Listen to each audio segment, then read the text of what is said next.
monthly test. The preceding signal was a test of the NOAA Weather Radio Public Warning System. Specially built receivers are activated by the signal to warn of severe weather or other hazards. Tests are normally conducted each Wednesday between 11 a.m. and noon, and again between 6 and 8 p.m. If severe weather is expected on Wednesday, the test will be postponed until the next day, weather permitting. Reception of this broadcast, and especially the warning signals, can vary at any given location.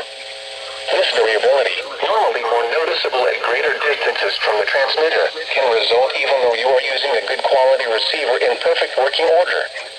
Warning alarm tones are activated on transmitters for counties where the signal is reliably received, in sufficient strength for consistent and dependable service. For station KIH 26 in Daytona Beach, warning alerts will be activated for Volusia, Flagler, Putnam, Lake, Seminole, Brevard, and Orange counties.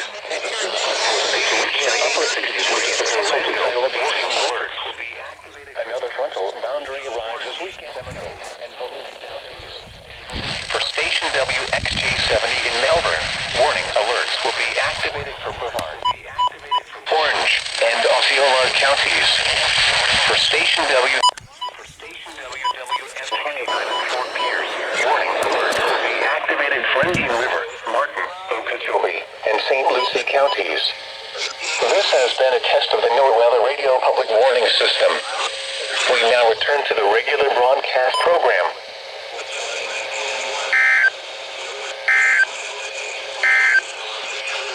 The Orlando International Climate